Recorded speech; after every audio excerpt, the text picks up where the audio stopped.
Now, there's certainly been some tough talk between President Trump and Russian President Vladimir Putin, also signs of cooperation.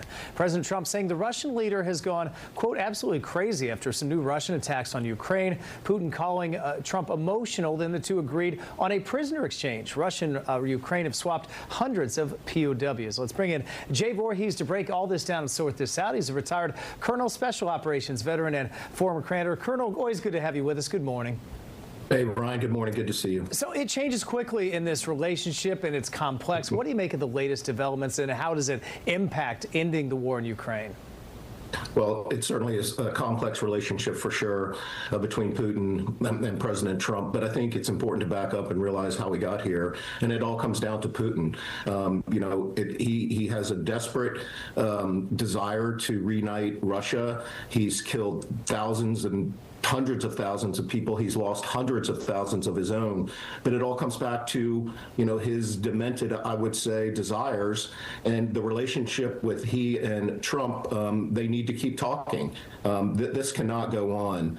Even this week, there was 1,300 drone attacks, 30 people killed when they're going through peace negotiations and doing a prisoner swap. So it's almost upside down in so many ways. And we've really got to get together and figure out how we're going to resolve this, just not only for Russia and Ukraine, but for the world, because this is not helpful and it could lead to some very bad things. Yeah, we'll get into more on that in just a second. Here's what President Trump had to say about the attacks, and let's get your take.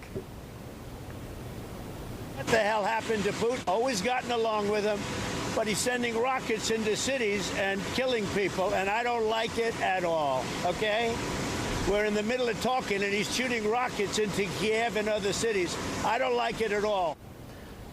So, Colonel, kind of the toughest we've heard from the president on that situation, obviously frustrated. What do you take away from that soundbite? Well, I take exactly what you said, that he is frustrated, and he's talking out. Putin is talking out of both sides of his mouth as we're trying to bring peace and stability and stop the killing.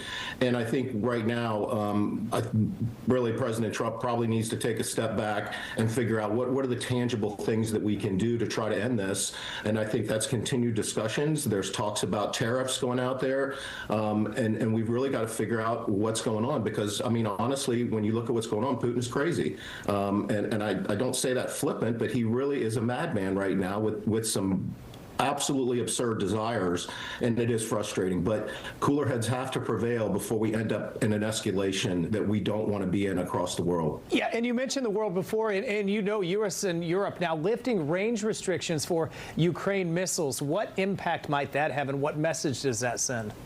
Well, it's sending a message that, we were kind of tempering how far we could launch into Russia. But right now, with the actions of Russia, we're saying we're going to allow Europe to target deeper into Russia and hit infrastructure, hit key targets that could potentially cripple, and send a message that we're just not going to back down and let Putin do what he wants to do. I just got back from Europe, and I can tell you the tensions are very, very high right over there right now, and people are extremely concerned, and they're extremely concerned about Putin and what he's going to do, because he has proven that he is not rational, that he'll talk out both sides of his mouth, like I mentioned before. And I don't know if he's really interested in peace right now. And I think he's backed himself into a corner with his people where he thinks he's got to save face. And that means not stopping his actions. Yeah, we'll see what happens, right? When you think there's been progress, it kind of goes back and forth, and a lot of people feel the president's frustration. Retired Colonel Jay Voorhees, always great to have you on. Good to see you this morning. All right, Ron, y'all take care.